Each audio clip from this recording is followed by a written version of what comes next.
जहां आरा ने आते ही अपने रंग दिखाने शुरू कर दिए हैं और समझ ही नहीं आया कि पहली यानी कि जब की शादी हुई है पहली ही उसके एपिसोड शादी के बाद की में सारा मामला खराब हो गया है। किस तरीके से बेचारी उस लड़की फिजा की जिंदगी तबाह बर्बाद होकर रह गई। भाई इसी किस्त में उस लड़के को आ जाना था और इसी किस्त में शादी होनी थी और सारे मामलात बुरे तरीके से खराब हो जाने थे। मतलब ये है कि बुरे तरीके से जहां आरा खिलाफ कर देगी रजा को और कहेगी कि देखो बेटा इस लड़की को कभी भी वो जगह मत देना क्योंकि ये लड़की इस काबिल नहीं है। जिस पर साफ साफ अरसलान कहता है कि आज ऐसी बातें कर रही हैं आप। मुझे तो समझ नहीं आ रही है आखिर इन सब चीजों में उस बेचारी का क्या कसूर है। अगर वो कह रही है वो उसको नहीं जानती मतलब ये है कि उसने उसको नहीं बुलाया तो बार बार उसे ये सब कुछ कहने का क्या फायदा। जिस पर उसकी माँ कहती है कि तुम इन सब चीजों में बिल्कुल खामोश रहो क्योंकि तुम नहीं जानते हो ये मिडिल क्लास लोग इसी तरह के होते हैं, न जाने किस किस से वादे करके और क्या क्या करके आए होते हैं। तो इसलिए बेहतर यही है कि तुम ये सब कुछ मत करो। जिस पर वो कहती है कि आप मेरी माँ की तरबियत पर शक नहीं कर सकती और ना ही उनके बारे में कोई फजूल बात कर सकती हैं। मैं आपको ये बताने की कोशिश कर रही हूँ हम बहुत इज्जतदार घराने से आए हैं तो बेहतर यही है कि मेरे साथ इस तरह का मामला बिल्कुल भी मत कीजिएगा। वो रजा को समझाने की कोशिश करती है और कहती है कि तुम्हें जरूर कोई गलतफहमी हुई है। देखो ऐसा कुछ भी नहीं है। अगर आप लोग ऐसा समझ रहे हैं ना तो अपने दिल से ये सारी बातें निकाल दे क्योंकि मैं वाकई में बहुत अरमान और बहुत खुशियां लेके यहाँ पे आई थी कि सारा कुछ ठीक हो जाएगा। लेकिन मुझे क्या पता था कि आते ही ये सारा तमाशा लग जाएगा। लेकिन उस बेचारी को भी तो मालूम नहीं था कि वो लड़का उसका कजन यहाँ तक आ जाएगा और उसकी जिंदगी को तबाह बर्बाद करके रख देगा। आप देखेंगे कि अरसलान और अली दोनों समझाते हैं और कहते हैं कि भाभी आपको परेशान होने की जरूरत नहीं है, बहुत जल्द देखिएगा सब ठीक हो जाएगा। हमें इस चीज का पूरा पूरा यकीन है कि आपने ऐसा कुछ भी नहीं किया है। जैसे ही जी होती है बात उसकी अपने बाप से फिजा से और कहता है कि बेटा तुम मुझे कुछ परेशान लग रही हो। उसकी माँ कहती है कि मुझे तुम्हारे अंदर वो वाली बात नहीं लग रही है, तो मुझे साफ साफ बताओ कि आखिर हुआ क्या है। जिस पर वो हर बात को मानने से इनकार करती है और कहती है कि ऐसा कुछ भी नहीं है। अगर कुछ हुआ होता तो मैं आपके साथ जरूर शेयर करती, लेकिन फिलहाल ऐसी कोई बात नहीं है। इसलिए आप बिला वजह इन बातों की टेंशन ना ले। मतलब ये है कि वो हर चीज को खत्म करने की कोशिश कर रही है और कहती है कि कोई भी मेरे बारे में ऐसा मत सोचे और मेरे दिल में ऐसा वाकई में कुछ नहीं। सब कुछ ठीक चल रहा है, अच्छा चल रहा है, इसलिए किसी को भी परेशान नहीं होना चाहिए। आप देखेंगे कि उसकी बहन कहती है कि मुझे तो ऐसा लग रहा है कि जैसे कोई ना कोई बात हुई है जिसकी वजह से तुम्हारा दिमाग गुमा हुआ है और कुछ ना कुछ तो ऐसा है। रजा भाई ने तुमसे कुछ कहा है, देखो अभी से सारी बातों को ठीक करने की कोशिश करो वरना आगे जाके ये बदगुमानियां बहुत बड़ा समुंदर ले आती हैं। तुम क्यों उन बातों को समझने की कोशिश नहीं कर रही। आप देखेंगे कि वो रजा से जैसे ही बात करती है रजा हर बात को मानने से इनकार कर देता है और कहता है कि मुझे तुम्हारी किसी बात पे यकीन नहीं है। तो बेहतर यही है कि तुम अब जो कुछ करना चाहती हो करती रहो। और ये इतनी बड़ी हिम्मत उसमें खुद नहीं आ सकती है कि कोई घर पे कैसे आ सकता है।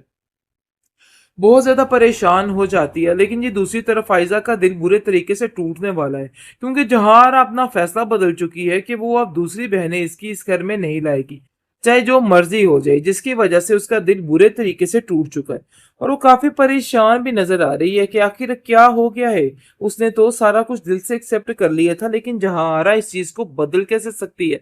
लेकिन जी आप देखेंगे कि अली अपनी माँ से इस बारे में बहुत जल्द बात करेगा और कहेगा कि नहीं, आप जैसा सोच रही हैं ना भाई वैसा नहीं हो सकता, आपको अपना फैसला बदलना ही होगा। क्योंकि आपने जैसा कि पहले कहा था, मैंने अपने जहन को पूरे तरीके से इस बात के लिए मुतमिन कर लिया हुआ था, तो मैं अब ये अपना फैसला हरगिज नहीं बदलूंगा, चाहे जो मर्जी हो जाए। अब आपको मेरी बात माननी होगी और जरूर माननी होगी क्योंकि आपके पास कोई चारा बाकी नहीं रह गया है। जहां आरा ने आते ही अपने रंग दिखाने शुरू कर दिए हैं और समझ ही नहीं आया कि पहली यानी कि जब की शादी हुई है पहली ही उसके एपिसोड शादी के बाद की में सारा मामला खराब हो गया है। किस तरीके से बेचारी उस लड़की फिजा की जिंदगी तबाह बर्बाद होकर रह गई। भाई इसी किस्त में उस लड़के को आ जाना था और इसी किस्त में शादी होनी थी और सारे मामलात बुरे तरीके से खराब हो जाने थे। मतलब ये है कि बुरे तरीके से जहां आरा खिलाफ कर देगी रजा को और कहेगी कि देखो बेटा इस लड़की को कभी भी वो जगह मत देना क्योंकि ये लड़की इस काबिल नहीं है। जिस पर साफ साफ अरसलान कहता है कि आज ऐसी बातें कर रही हैं आप। मुझे तो समझ नहीं आ रही है आखिर इन सब चीजों में उस बेचारी का क्या कसूर है। अगर वो कह रही है वो उसको नहीं जानती मतलब ये है कि उसने उसको नहीं बुलाया तो बार बार उसे ये सब कुछ कहने का क्या फायदा। जिस पर उसकी माँ कहती है कि तुम इन सब चीजों में बिल्कुल खामोश रहो क्योंकि तुम नहीं जानते हो ये मिडिल क्लास लोग इसी तरह के होते हैं, न जाने किस किस से वादे करके और क्या क्या करके आए होते हैं। तो इसलिए बेहतर यही है कि तुम ये सब कुछ मत करो। जिस पर वो कहती है कि आप मेरी माँ की तरबियत पर शक नहीं कर सकती और ना ही उनके बारे में कोई फजूल बात कर सकती हैं। मैं आपको ये बताने की कोशिश कर रही हूँ, हम बहुत इज्जतदार घराने से आए हैं, तो बेहतर यही है कि मेरे साथ इस तरह का मामला बिल्कुल भी मत कीजिएगा। वो रज़ा को समझाने की कोशिश करती है और कहती है कि तुम्हें ज़रूर कोई गलतफ़हमी हुई है। देखो, ऐसा कुछ भी नहीं है। अगर आप लोग ऐसा समझ रहे हैं ना, तो अपने दिल से ये सारी बातें निकाल दें, क्योंकि मैं वाक़ई में बहुत अरमान और बहुत खुशियाँ लेके यहाँ पे आई थी कि सारा कुछ ठीक हो जाएगा। लेकिन मुझे क्या पता था कि आते ही ये सारा तमाशा लग जाएगा।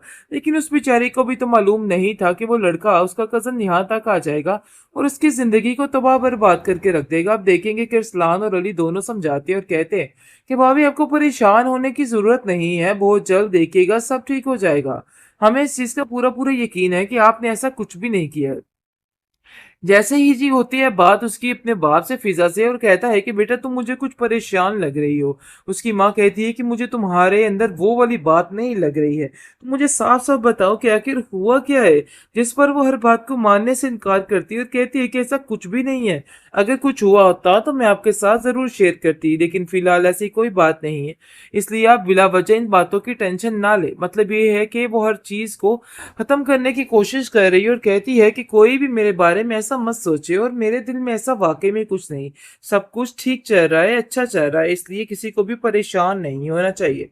आप देखेंगे कि उसकी बहन कहती है कि मुझे तो ऐसा लग रहा है कि जैसे कोई ना कोई बात हुई है जिसकी वजह से तुम्हारा दिमाग गुमा हुआ है, और कुछ ना कुछ तो ऐसा है। रजा भाई ने तुमसे कुछ कहा है, देखो अभी से सारी बातों को ठीक करने की कोशिश करो, वरना आगे जाके ये बदगुमानियां बहुत बड़ा समुंदर ले आती हैं।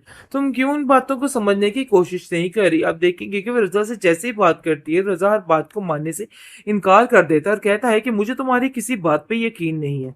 तो बेहतर यही है कि तुम अब जो कुछ करना चाहती हो करती रहो, और ये इतनी बड़ी हिम्मत उसमें खुद नहीं आ सकती है कि कोई घर पे कैसे आ सकता है।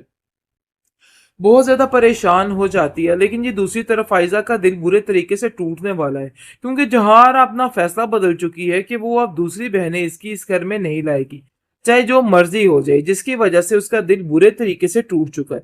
और वो काफी परेशान भी नजर आ रही है कि आखिर क्या हो गया है।